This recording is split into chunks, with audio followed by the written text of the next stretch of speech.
aunque la gente se cambie, aunque pierda pues la fe, aunque la gente se cambie, aunque pierda pues la fe, a mí no me cambia nadie, yo sigo Pentecostés, a mí no me cambia nadie, yo sigo Pentecostés, yo sigo Pentecostés, yo sigo Pentecostés, yo sigo Pentecostés, yo sigo Pentecostés, pero a mí no me cambia nadie, yo sigo Pentecostés, pero a mí no me cambia nadie, yo sigo Pentecostés, muchos de ellos predicaban. Tú vives, nosotros también vivimos, aleluya, gloria al Señor. Dios bendiga a la iglesia del Señor. Que la paz, el amor y la misericordia de nuestro Dios sean siempre sobre nosotros, gloria al Señor. Damos gracias a nuestro Dios que nos permite nuevamente congregarnos, gloria al Señor, aleluya, para poder orar delante de su presencia y el privilegio que tenemos de estudiar su palabra, aleluya. Le damos la bienvenida a todo aquel que se está uniendo, gloria al Señor, aleluya, a esta transmisión de Facebook Live y luego, aleluya, a través de nuestro canal de YouTube, gloria al Señor, como los de Berea, aleluya, ¿verdad? Escudriñando todos los días la palabra para ver que todo esté de acuerdo a la misma, para no ser engañado, amén. Ese es, aleluya, el fin de todo, poder edificar al cuerpo de Cristo. No estamos para debates ni contiendas, gloria al Señor, aleluya, ya que no estamos defendiendo nuestra verdad, sino la verdad del Dios que nos sacó de las tinieblas a su luz admirable. Así que hacemos oración, aleluya, y si hay algún enfermo que nos está viendo, gloria al Señor, o aquí presente, aleluya, ponga su fe y su esperanza en el Dios Todopoderoso que sigue sanando. Padre bueno y Dios eterno, te alabamos y te bendecimos. Te damos gloria y honra, Señor, por el privilegio tan maravilloso que usted nos permite de poder, aleluya, llegar a tu casa. Glorifícate de una forma especial, Padre. Nútrenos, Señor mío, de tu presencia, de tu bendición, Padre. Dios mío, si hay alguno que está enfermo en esta hora, aleluya, y puede mirarte con fe, Dios, aleluya, desciende tu unción, tu bendición sobre cada uno de ellos, toca cada, aleluya, parte afectada. Tú eres el mismo ayer, hoy, por los siglos, por tanto, Dios mío, tú sigas haciendo milagros y prodigios, Padre Santo, aleluya. Padre, queremos llevar tu palabra, aleluya, Dios mío, sin quitarle y sin añadirle, para poder bendecir a todo oyente, aquellos que están con la necesidad, Señor, de aprender tu verdad, Dios mío. Por lo tanto, aleluya, danos espíritu de sabiduría y de revelación de tu palabra para poder comunicar, Señor mío, claramente tus escrituras, Señor. Recibe la gloria hoy y siempre en el nombre de Jesús. Amén y amén. Vaya buscando su Biblia, gloria al Señor. Estamos en la serie de estudios, ¿verdad? La distorsión de la gracia. Aleluya. ¿Por qué la distorsión de la gracia? Aleluya, porque la gracia, aleluya, la trajo el Señor para que la gente pueda ser salva.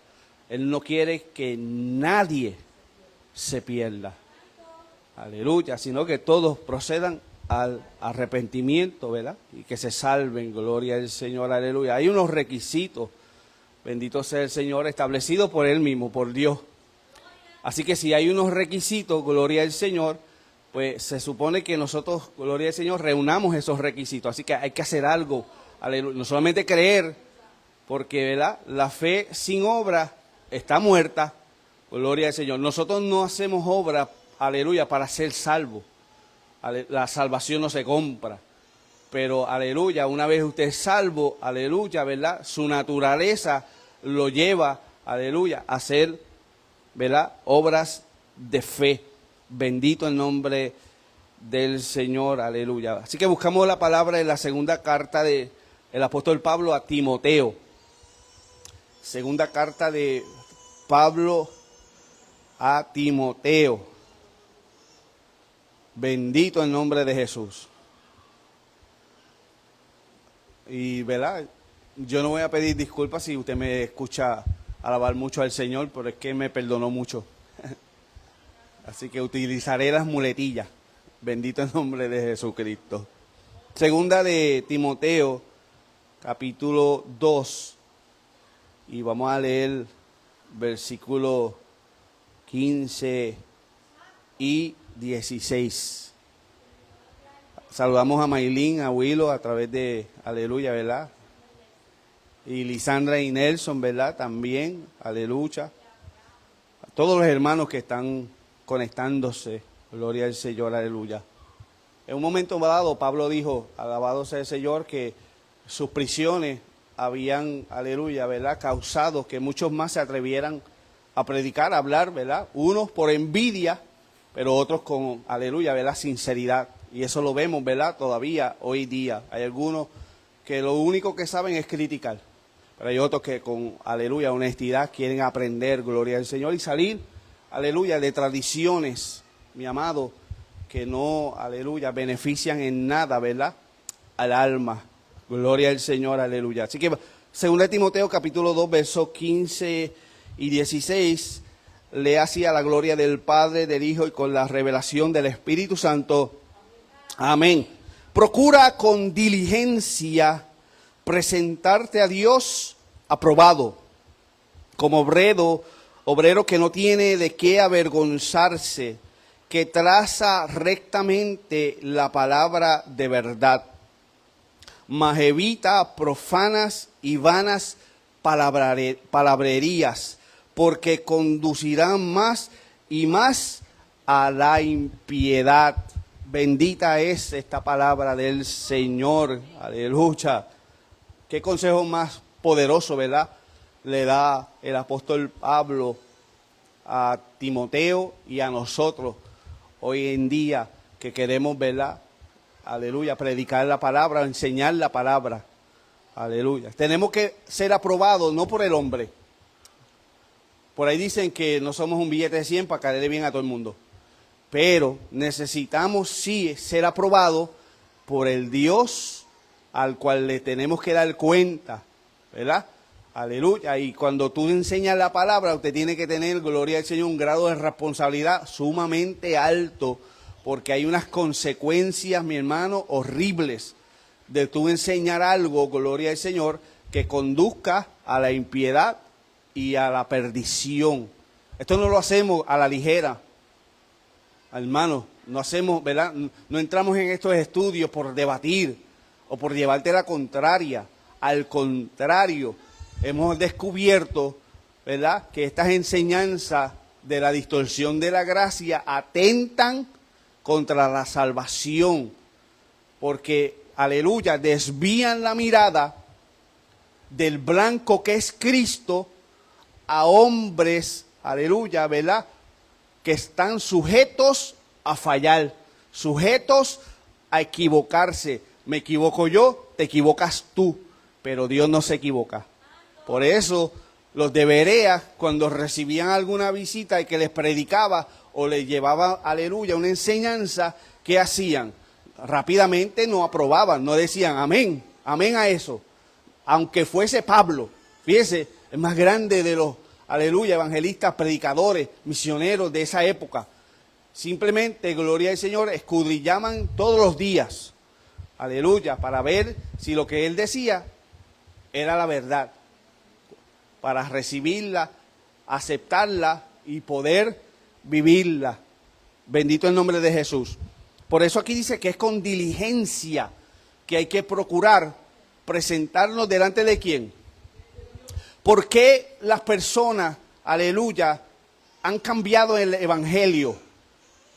Porque han procurado presentarse aprobado por la gente, por las masas, por las multitudes, que todo el mundo lo acepte, que todo el mundo lo alabe, que todo el mundo exprese, wow, que mucho sabe, aleluya. Por eso usted escucha, ¿verdad?, mucho exégesis, ¿verdad?, mucho, aleluya, profundidad, gloria al Señor. Y Dios hablaba, aleluya, Jesús hablaba tan sencillo el evangelio que hasta, gloria al Señor, ¿verdad?, los pecadores lo podían entender y eran redargüidos por el Espíritu Santo. Gloria al Señor. Escuchaban la voz, escuchaban la palabra y llegaban a donde Él. Mi hermano, la gente iba a ser sano porque escuchaban, gloria al Señor, la palabra que Él les hablaba. Gloria al nombre del Señor. Escuchaban los testimonios de lo que él era capaz de hacer. Aleluya. Y él fue un varón aprobado por Dios. Se escuchó la voz del cielo. Testifica Pedro que decía, este es mi hijo amado en quien tengo complacencia. Ahora hay que trazar correctamente la palabra del Señor. No usar textos aislados para poder convencer a alguien, mi hermano. Eso es deshonesto. Hay que, gloria al Señor, aleluya, ¿verdad? Saber de lo que se está hablando, y no hay mejor maestro que el Espíritu Santo. Aleluya, el que inspiró esta palabra. Gloria al Señor. Ese no se equivoca. El hombre se puede equivocar. Usted ve todos estos padres de la iglesia, cada cual tiene una interpretación distinta. Y si usted no está de acuerdo con ellos, lo excomulgan, lo sacan de su círculo social. Gloria al Señor, aleluya. Pero nosotros, ¿verdad? Esta iglesia está puesto para la defensa del evangelio, para la defensa de la verdad. No pretendemos saberlo todo, aleluya, pero acudimos a quien sí lo sabe, que es, aleluya, el Espíritu Santo y su palabra. Gloria al nombre del Señor, aleluya. Y tratamos, ¿verdad? Y eso es lo que queremos hacer. Evitar profanas y vanas palabrerías. En buen español, discusiones innecesarias. Por gloria del Señor, aleluya, defender, aleluya, ¿verdad? Postulado, gloria al Señor. No, nosotros queremos traer defensa de la verdad. Por eso Pedro decía que tenemos que estar preparados en todo tiempo, ¿verdad? Para presentar con mansedumbre. Esto no es peleando, gloria al Señor, aleluya. Porque hay gente que nos está viendo que con corazón honesto quieren conocer la verdad que hace libre, gloria al Señor. Y eso es lo que nosotros estamos. Sabiendo las consecuencias de enseñar algo que te lleve a la perdición. Eso lo entendemos claro. Cuando nosotros nos presentemos allá arriba delante del Señor, nos vamos a decir, hicimos todo por defender a Lutero, hicimos todo por defender a Calvino, hicimos todo por defender mi concilio. No, hicimos todo por vivir tu palabra. Porque solo así podemos ser aprobados por Dios. Aleluya. Usted quiere ser aprobado por Dios, usted va a sufrir. Lo van a vituperar, lo van a señalar. Aleluya. Mire, mi hermano, tal vez hay gente que están viendo ahí, seguro que saben más que yo y que más que todos nosotros. Pero esto no es de saber, esto es de vivir.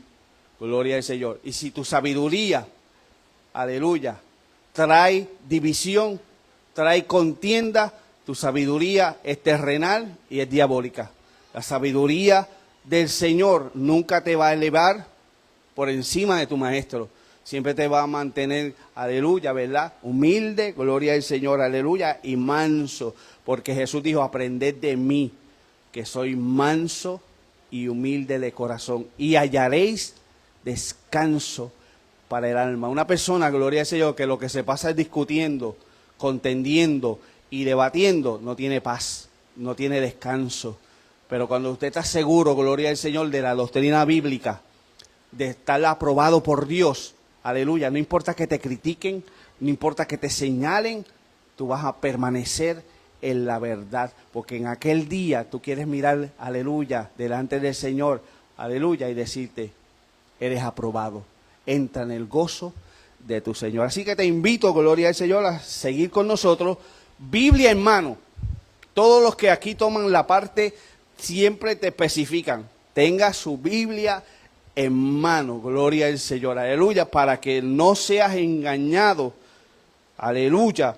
Y como les dije, pídale al Espíritu Santo que te revele, aleluya. Él sabe más que tú y sabe más que yo, y Él no te va a engañar. Dios te bendiga, nuestra hermana Evelyn con nosotros.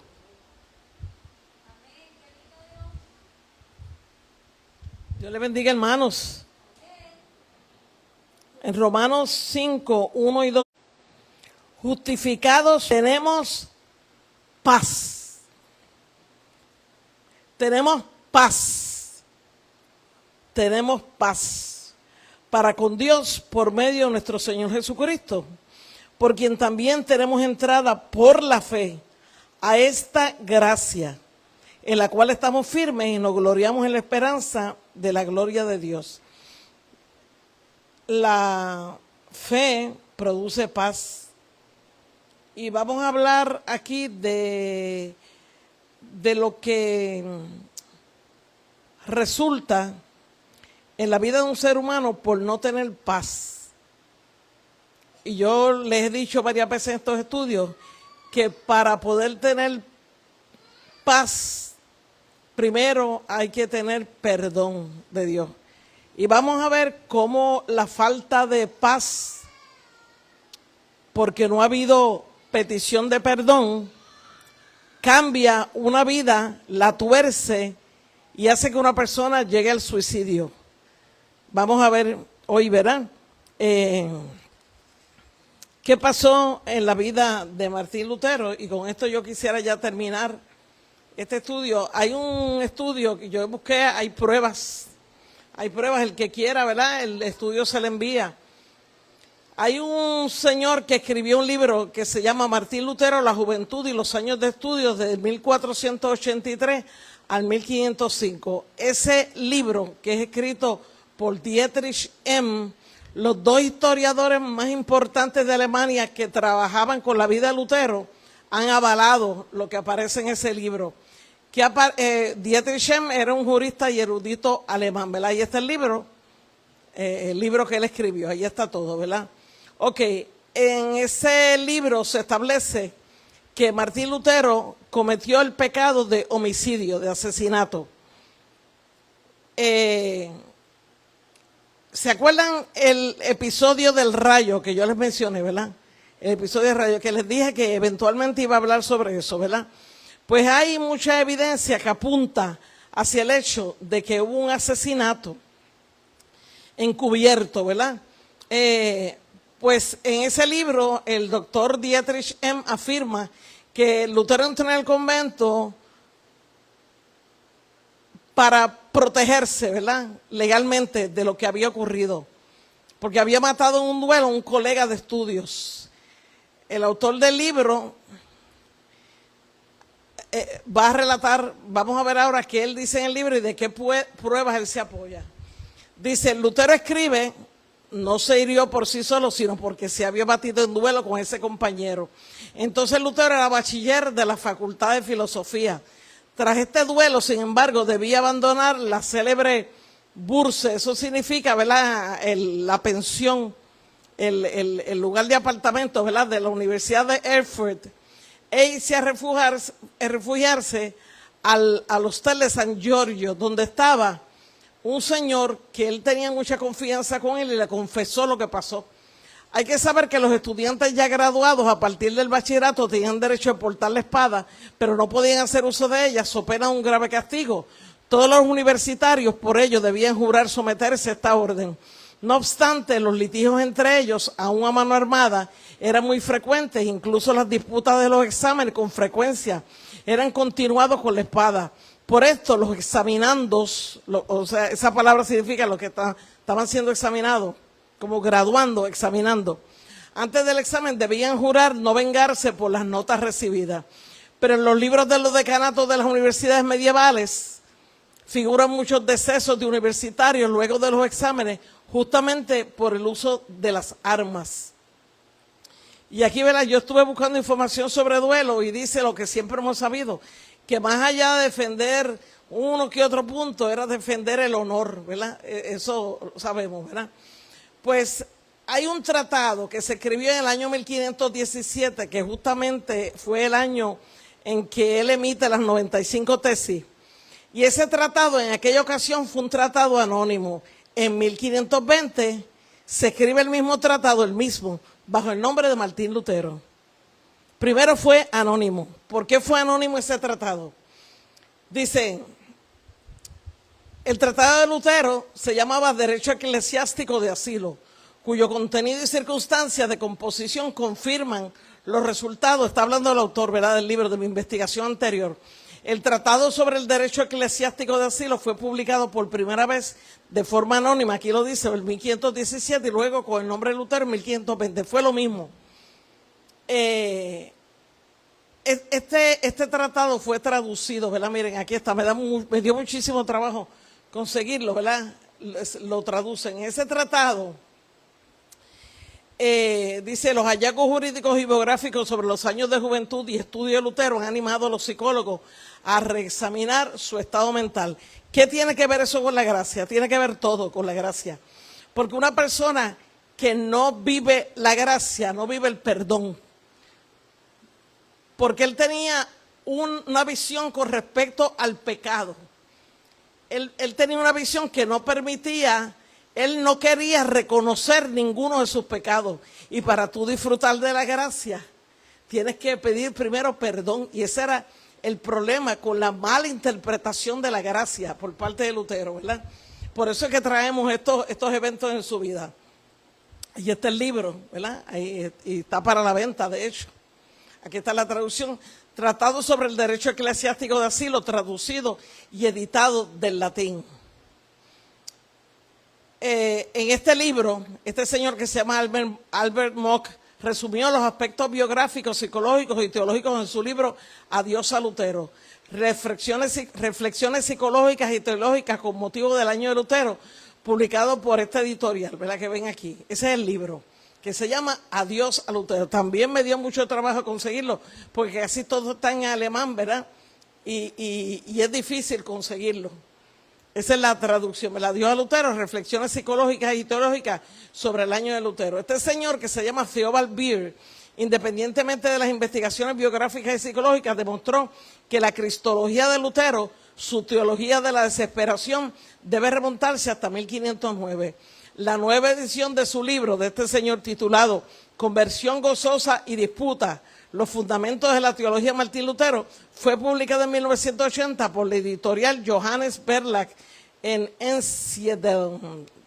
Ahí está el libro. También, no sé por qué, esas obras que son tratados de Lutero son bien difíciles de conseguir. Este señor es un sacerdote católico romano, ¿verdad? E investigador de Lutero, ¿verdad? Y Lutero fue el tema de todo, básicamente de todos sus escritos, ¿verdad?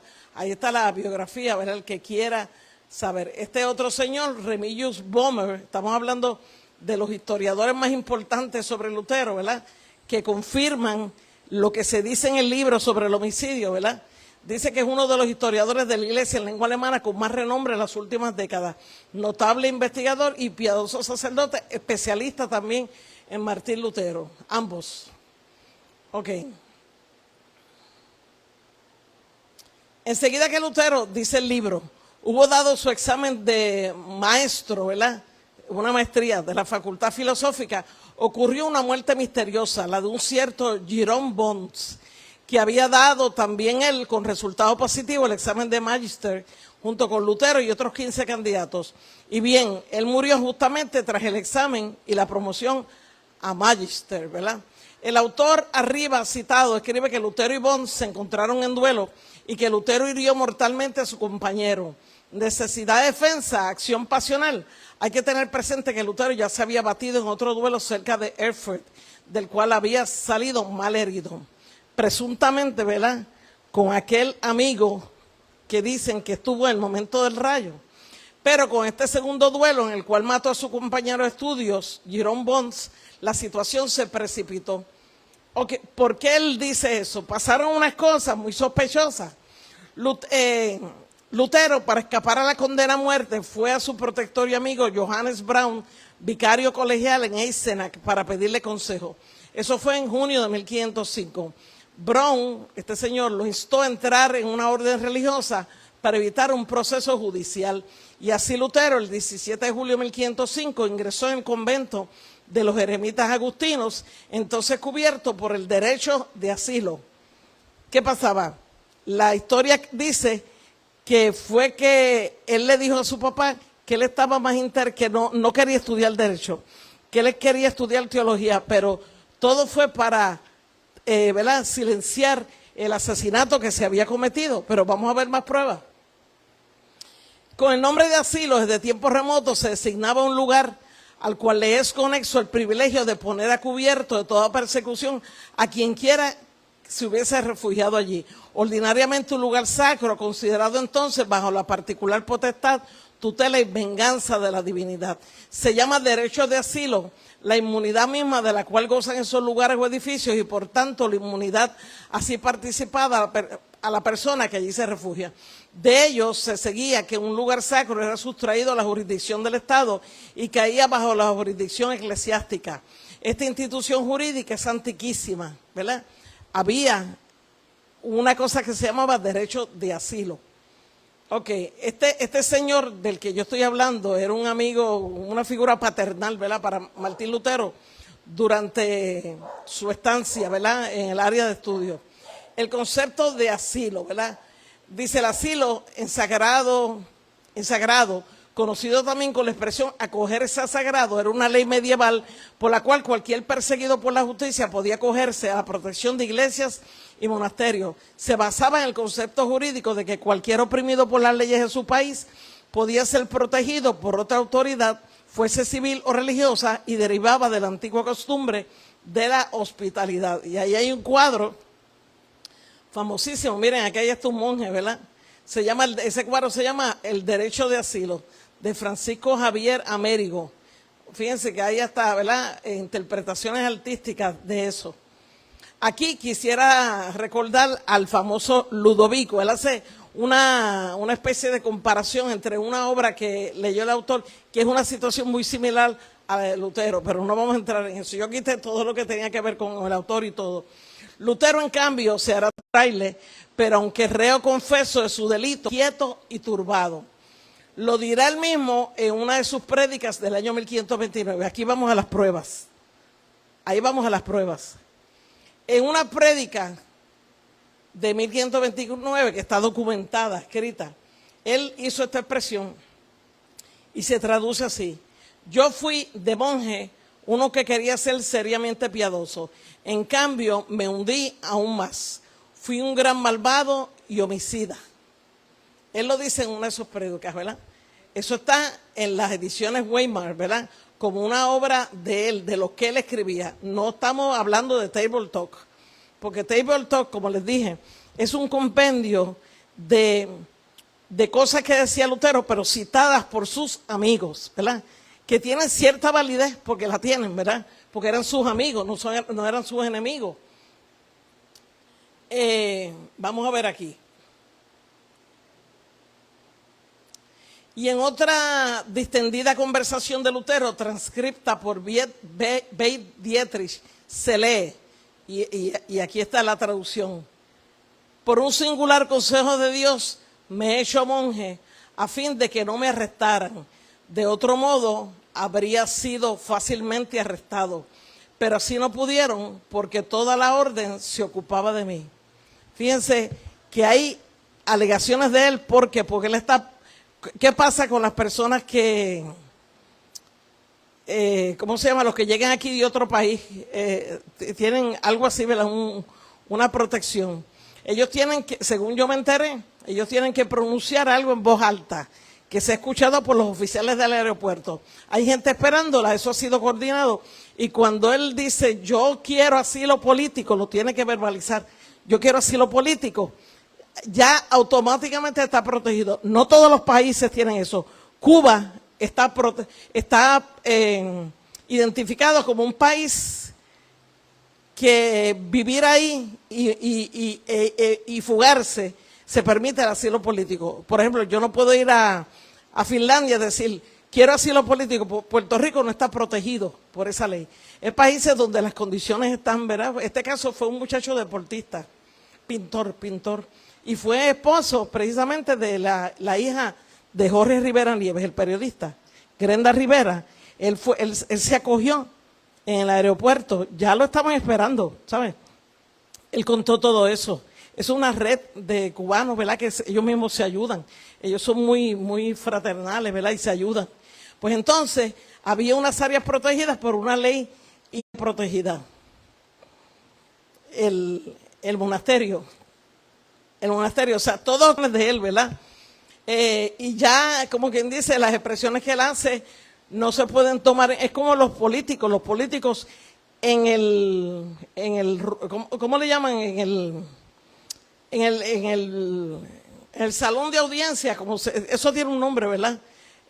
Los políticos tienen protección en cuanto a lo que dicen, no pueden ser demandados, pero tienen que estar en su función de políticos, allí, ¿verdad?, debatiendo. Eso tiene un nombre, ¿verdad?, que es el salón ese donde se legisla, ¿verdad?, y se aprueban leyes, ¿verdad? Tienen inmunidad política, los políticos cuando hablan allí. Fuera de allí nadie les garantiza nada, pero allí se protege todas sus expresiones, ¿verdad? Entonces, aquí está, ¿verdad? Aquí está precisamente la colección Weimar, ¿verdad?, de Lutero, está enumerada, ¿verdad? Yo tomé la parte, efectivamente, donde está esas expresiones, ¿verdad?, de Beit Dietrich, ¿verdad? Ese señor que dijo eso era compañero de habitación de él y un confidente cercano. Y lo acompañó al coloquio de Marburgo, ¿verdad? Y se quedó con él durante la dieta de Augsburgo. Acuérdense que le expliqué que dieta era una especie de reunión, ¿verdad? Reunión determinada por los monarcas, ¿verdad? En 1530, ¿verdad?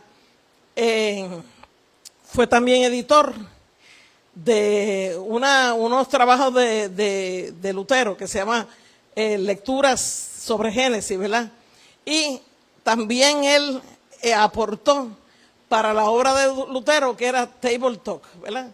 Antes no había internet, ¿verdad? Y todos sus amigos, muchos coinciden. Ahí es donde él le llama a Jesús fornicario y adúltero, citado por sus amigos. O sea, no son enemigos los que escriben ahí, ¿verdad?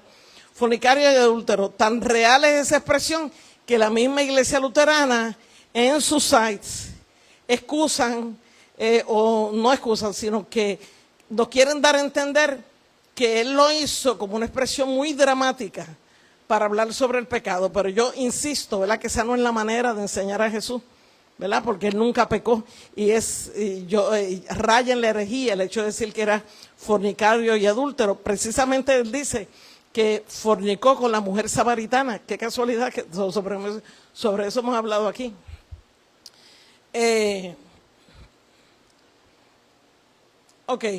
La edición de las obras de Lutero de Weimar se abre con su primer tratado redactado por él mismo, que comienza así. Esta es la traducción. Esto es de Lutero, de la pluma de Lutero.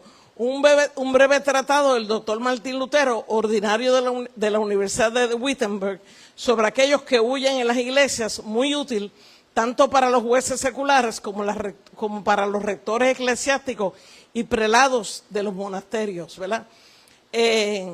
Dice que fue anónimo en 1517, ¿verdad? Pero siempre en 1520, ya bajada las aguas, ¿verdad?, aparece curiosamente el mismo tratado bajo el nombre de Martín Lutero, ¿verdad? Ya había pasado el revolú, como quien dice. En el tratado se cita la ley de Moisés y ustedes recuerdan, ¿verdad?, que el número 35 habla de las ciudades de refugio, ¿verdad?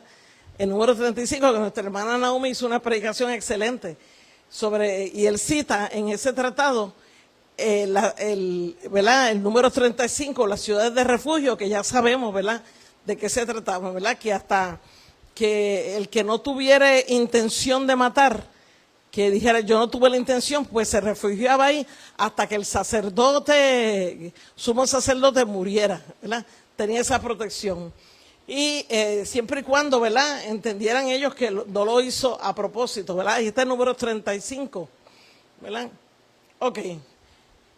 Fíjense que él admite por escrito, yo fui un bribón, fui un homicida. Y ese tratado habla precisamente sobre eso. Y entonces ellos entienden que ese cambio tan abrupto, que él dice que ese rayo, ¿verdad?, lo hizo reconsiderar todo, ¿verdad? Pero muchos entienden que coincide muy perfectamente, ¿verdad?, con esos cambios, con esas expresiones del, ¿verdad?, ese tratado anónimo. Primero fue anónimo. ¿Por qué razón fue anónimo? Después aparece el mismo tratado bajo su mismo nombre. Y él dice en aquella predicación que él, mientras era monje, fue un homicida, ¿verdad? esa es la prueba que hay, ¿verdad? Vamos ahora a lo del suicidio, ¿verdad? Que mucha gente entiende que él se suicidó. En cuanto al homicidio, cuando nosotros entremos en el tema del calvinismo, vamos a traer nuevamente esto, porque Lutero tenía una manera de ver el pecado. Él decía que él no reconocía ningún pecado. Y lo dijo en más de una ocasión. El hecho de que no reconociera ningún pecado, obviamente no le llevaba a pedir perdón por ese pecado. Y de ahí viene el conflicto emocional que muchos han dicho que él tenía incluso con una enfermedad mental. MacArthur, lo vamos a ver cuando terminemos esto, MacArthur reconoce su explosividad, su antisemitismo y un montón de defectos de carácter. En un prólogo que él hizo para un libro que escribió R.C. Sproul, que es uno de los calvinistas más furiosos que hay, se le pidió a MacArthur que hiciera una introducción. Y él habla sobre todos estos defectos de carácter. Pero es que todos estos defectos de carácter, Pablo habla de frutos del Espíritu y habla de obras de la carne. Y los defectos de carácter que menciona MacArthur son obras de la carne. Este hombre no conoció la gracia definitivamente, por eso es que yo traigo, ¿verdad? Porque lo que él sacó de su interior sobre la gracia es un concepto distorsionado. Por ejemplo, le decía que el amigo peca, y mientras más peques, más obtienes la gracia. Cuando Pablo decía aquellas expresiones, ¿verdad?, tan bonitas, que pues hemos de pecar porque la gracia va a sobreabundar, no, decía Pablo, ¿verdad? Pues dice, este es un sacerdote católico que dedicó gran parte de su vida a estudiar a Lutero, ¿verdad? Dice él, este es el artículo de él, ya hemos dicho que Lutero, a pesar de haberse hecho fraile, no tuvo jamás paz interior, sino que atravesó continuos periodos de crisis, de luchas morales y de angustia, de espíritus espantosos. De hecho, MacArthur reconoce, y lo dice de esta manera, ad verbatim, que Lutero estaba obsesionado con el diablo. Escuchen, eso lo dice MacArthur, que es un calvinista, que él estaba obsesionado con el diablo, porque cuando vayamos al calvinismo vamos a ver qué hacía él con... Él tenía discusiones teológicas con el diablo, un diablo imaginario, un demonio o cosas en su cuarto, y él hasta le tiró, hay una escena bien famosa, que es el pote de tinta que él se lo tiró para que se materializara, porque como era un espíritu, él le tiró el pote de tinta, y hasta cuadros y todo. O sea, él tenía, mire, ¿sabe por qué Job pudo seguir adelante? Porque Job no tenía conciencia del diablo. Muchos de los cristianos, yo he visto, que a veces hablan más del diablo que de Dios. Y no estoy diciendo, ¿verdad?, negando la existencia del diablo. Pero, hombre, o sea, vamos a darle gloria a quien gloria merece. Está mencionando más el diablo que a Dios, y eso le pasaba a él. Eso le pasaba a él, y él no experimentó la gracia, porque tenemos muchos reportajes de él, ¿verdad?, artículos de cómo él, qué concepción él tenía de la gracia. También esto puede hacer pensar que su entrada a la religión haya sido el fruto de una vocación muy discutible y más bien resultado del temor a un seguro proceso y una segura condena, incluso a muerte, y no ciertamente entonces de una llamada divina ni una necesidad interior de soledad y de oración. Una crisis que se hizo siempre más acentuada con el andar de los años hasta llevarlo al suicidio, pero es que él también predijo su suicidio y dijo que el diablo casi lo está llevando a eso. O sea, estamos hablando no solamente del criterio de un autor, eran expresiones que él hacía sobre, ¿verdad?, esa relación tan fuerte, ¿verdad?, y tan saludable que él tenía con el diablo, porque lo menciona cada rato.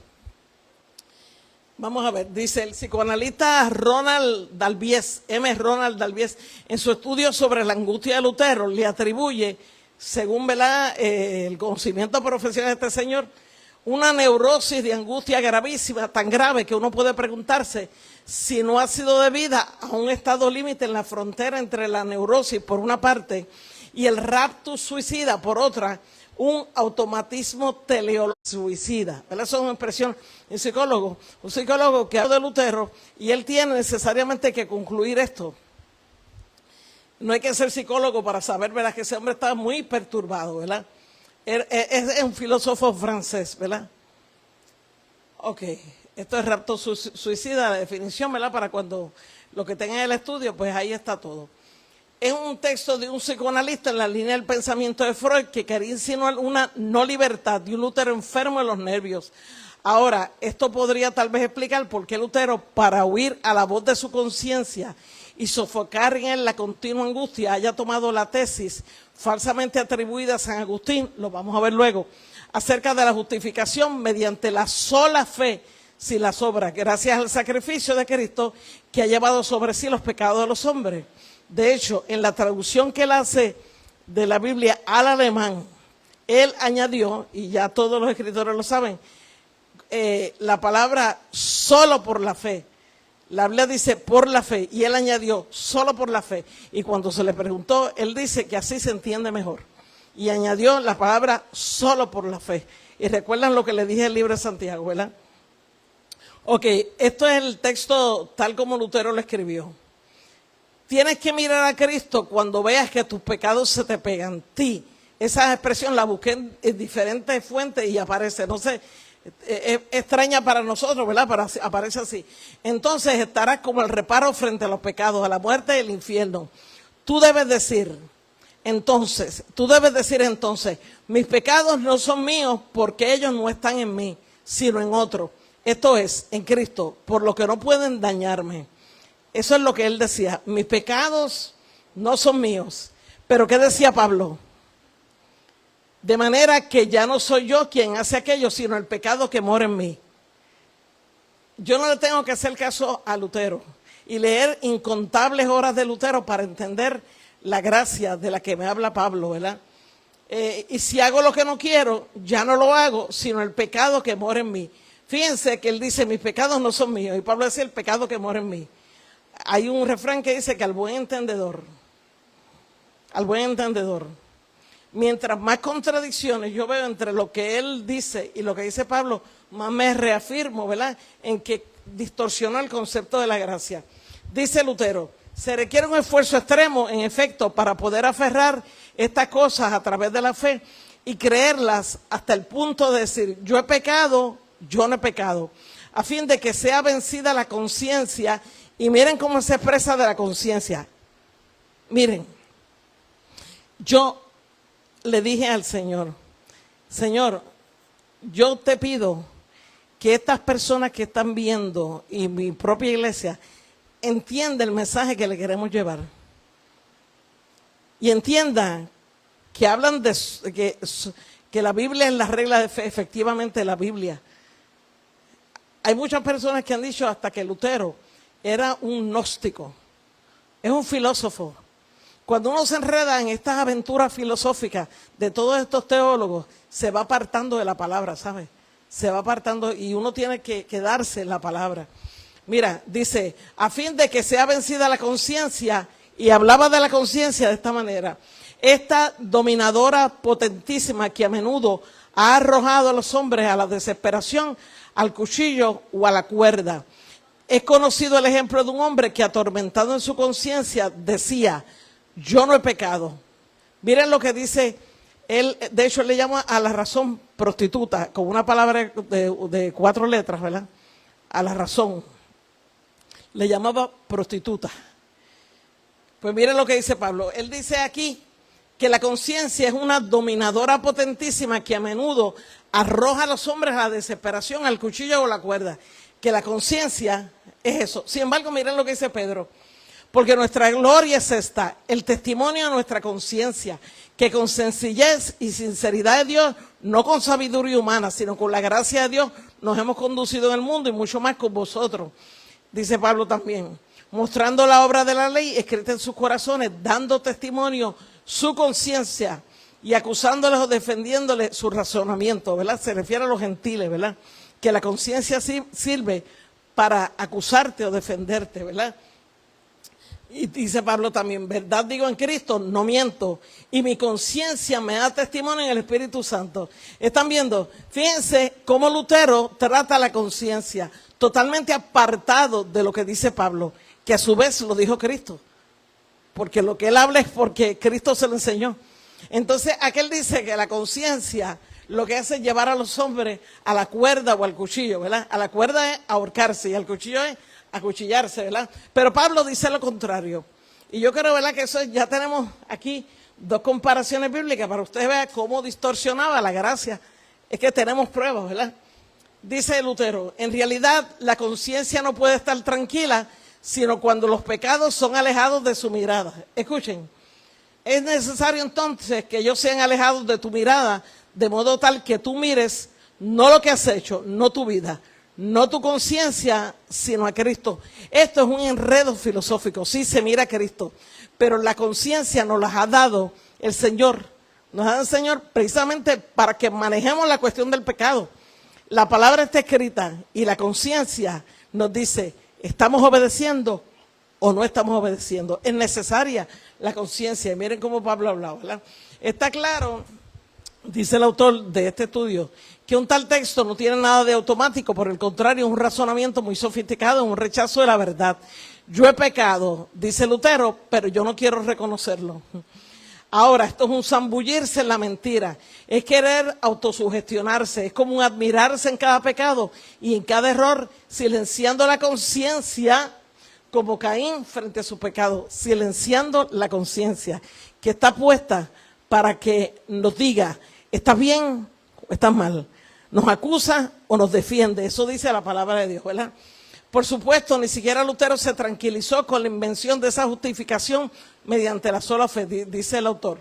Ni él mismo ha adherido a ella plenamente porque sabía muy bien que se había fabricado, cierto es, su propio sistema religioso y moral, y por ello bien sabía que era toda una mentira, como la del niño que dice la madre, poniéndose colorado, no fui yo. No obstante, ese odio suyo contra la conciencia no puede ser ciertamente de origen divino, por supuesto que no. Y tampoco humano, sino solo fruto de una tentación demoníaca. Satanás, en efecto, sabe bien que empujando un alma contra la razón y la conciencia, entra él como maestro. ¿Qué palabras más certeras, ¿verdad? Dice este señor. Un pecado reconocido es un pecado perdonado, susurraba. Y aún, que es una contradicción con lo que acaba de decir, y aún para todo pecado hay misericordia, negando, dice el autor. Sin embargo, ser culpable, uno se envuelve en un orgullo absurdo, porque el pecado que él dice, no cometí, no le es perdonado, sino que lo persigue hasta volverse una idea fija, e incluso una fuente de neurosis, por lo cual no le quedará más que el suicidio para callar la conciencia y a Dios. Es como una fuga hacia adelante. Ahora, este fue el camino interior de Lutero, ¿verdad? El amigo más cercano, Philip Melanchthon, fue quien dio el discurso en su funeral, ¿verdad? Un amigo muy cercano, Philip Melanchthon, muy brillante. Él trabajó mucho en la confesión augustana, ¿verdad? Pues él tenía otro nombre que era Philip Schwarzerde. De hecho, el nombre de Lutero, yo les dije, era antes Luther, significa trampa. Y él se lo cambió a Luther. Significa trampa y significa otras cosas más, que después en un pequeño extracto se los voy a traer. ¿Por qué él se cambió el nombre al alto alemán? Porque en el bajo alemán esa palabra era ofensiva y él se la cambió. Pero curiosamente significaba bait, trampa. Y otras cosas, ¿verdad? Otras cosas más que se las voy a traer. Que eso está es un dato curioso nada más, que me levanta la curiosidad. Pues Philip Melanchthon fue amigo y colaborador de Lutero en la obra de la Reforma Protestante como teórico y promotor de la Reforma, pero fue un espíritu oscilante entre el luteranismo, swinglismo y calvinismo, el típico conciliarista, ¿verdad? Ese era Philip Melanchthon, ¿verdad? Y ¿qué dice Philip Melanchthon, su mejor amigo, sobre él? Con frecuencia cuando él, dice el amigo, Lutero, pensaba con atención en la cólera de Dios o en lo clamoroso, y clamoroso es grande y extraordinario, en los clamorosos ejemplos de castigos divinos, era como golpeado de un terror tal que casi perdía el conocimiento, lo dice el amigo. Yo mismo, dice el amigo, tomando parte un día en una discusión doctrinal, lo he visto como golpeado por la consternación e ir a tenderse sobre un lecho en una habitación contigua, alternando una invocación de un versículo que repetía con frecuencia. Y ese versículo es este: Dios ha como encerrado a los hombres en el pecado para usar de misericordia con todos, que lo repetía con frecuencia. Lutero entonces, dice el autor, se esforzaba en arrojar sobre Dios la responsabilidad de los pecados. Pero los hombres no están obligados al pecado porque tienen la libertad de rechazar las tentaciones, ni están prisioneros de un libre albedrío, o sea, arbitrio propio, ¿verdad? Como lo ha afirmado Lutero, ¿verdad? Él escribe un libro que se llama, ¿verdad?, de servo arbitrio, ¿verdad?, sobre la voluntad que no es libre, ¿verdad? Mira, ahí está el libro que él escribió, que de eso, cuando entremos en el calvinismo, vamos a traer el extracto de ese libro. Y en ese libro él argumentaba que las personas pueden obtener salvación o redención solamente a través de Dios, y que el hombre no puede escoger entre el bien o el mal a través de algún poder que Dios le haya concedido. Eso es calvinismo puro, ¿verdad? Calvinismo. Y otro señor que se llama Coclacus nos cuenta acerca de una crisis que sufrió Lutero cuando era monje, asistiendo en el coro a la lectura del Evangelio de San Marcos, donde se habla de ese hombre poseído por el diablo. Lutero cayó a tierra y hay otros testigos gritando: no soy yo, no soy yo. MacArthur dice en sus palabras, MacArthur, que él reconoce que Lutero estaba, y usa esta palabra. MacArthur, que es un calvinista, no encuentra nada más que decir. Nada más que decir, y él dice que estaba obsesionado, que era, él dice, él era producto de su época, y en esa época había muchas supersticiones. Pablo también era producto de su época, y no era supersticioso. Tenía los gnósticos delante, y nunca se dejó influenciar. Mira qué interesante.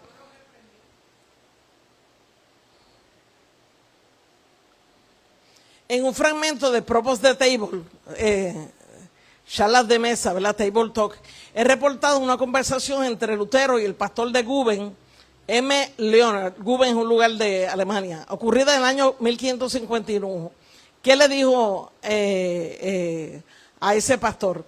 Nos dijo que cuando estaba prisionero el diablo lo había malvadamente atormentado y que había reído de todo corazón cuando él, Lutero, tomó en su mano un cuchillo diciéndole: ve adelante, suicídate. Y nos dijo que él, o sea, Lutero le está diciendo que él, Lutero, a menudo había tenido que arrojar lejos de sí el cuchillo y que un día debió hacer lo mismo cuando él, viendo por tierra un hilo, lo había recogido junto a muchos otros hilos como para hacer una cuerda con la que habría podido ahorcarse. Eso es una manifestación de Lutero que se le dice a este pastor, ¿verdad?